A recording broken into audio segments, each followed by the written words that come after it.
Hello കൂട്ടുകാരെ, ഞങ്ങൾ കുറച്ച് മാതള നാരകം ഇങ്ങനെ തിന്നുകൊണ്ടിരിക്കുകയായിരുന്നു. അപ്പോഴാണ് ഞങ്ങൾക്കൊരു സംശയം വന്നത്.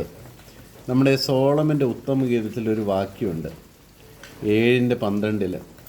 നമുക്ക് രാവിലെ പോയിട്ട് ഗ്രാമങ്ങളിൽ പോകാം, അവിടെ പോയിട്ട് നമുക്ക് മുന്തിരിത്തോട്ടത്തിലേക്ക് പോകാം, അവിടെ പോയിട്ട് നമുക്ക് മുന്തിരി മൊട്ടിട്ടോ എന്ന് നോക്കാം. അതുപോലെ മാതള നാരകം പൂവിട്ടോ എന്ന് നോക്കാം എന്ന് പറയുന്നു. അപ്പോൾ മോഹൻലാൽ ഈ ഡയലോഗ് നമുക്ക് പാർക്കാം മുന്തിരിത്തോപ്പിളെന്ന് പറഞ്ഞ സിനിമയിൽ പറയുന്നുണ്ട് അല്ലേ. അപ്പോൾ പിന്നെ ഒരു സംശയം, നമുക്ക് മുന്തിരിത്തോട്ടത്തിലേക്ക് പോയിട്ട് അവിടെ മുന്തിരി പൂത്തോന്നല്ലേ നോക്കുന്നത്, അപ്പം മാതള നാരകം പൂത്തോന്ന് എങ്ങനെയാണ് നോക്കുക?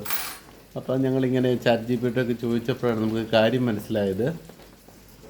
എന്താണ്, നമുക്ക് പണ്ട് കാലത്ത് ഈ മുന്തിരിത്തോപ്പുകൾ തോട്ടം എന്നതിന് പറയാം. അത് മുന്തിരിയാകാം, ബദാമാകാം, ആപ്പിളാകാം, മാതളനാരകമാകാം, അങ്ങനെയുള്ള പലതുമാകാം.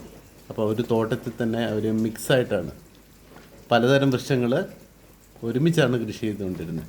അപ്പോൾ അതുകൊണ്ടാണ് സോളമൻ അങ്ങനെ പറഞ്ഞത്, നമുക്ക് തോട്ടത്തിലേക്ക് പോകാം, അവിടെ ചെന്ന് നമുക്ക് പല കാര്യങ്ങളും പൂത്തു നോക്കാം. ഇനി 6:11 ഉത്തമഗീതം 6:11 അത് തന്നെ പറയുന്നുണ്ട്, നമുക്ക് ബദാം തോട്ടത്തിലേക്ക് പോകാം, അവിടെ വെച്ച് നമുക്ക് മാതള നാരകം പൂത്തോ എന്ന് നോക്കാമെന്നൊരു വാക്യം കൂടെ അവിടെ പറയുന്നുണ്ട്. അപ്പോൾ അതാണ് സംഭവം.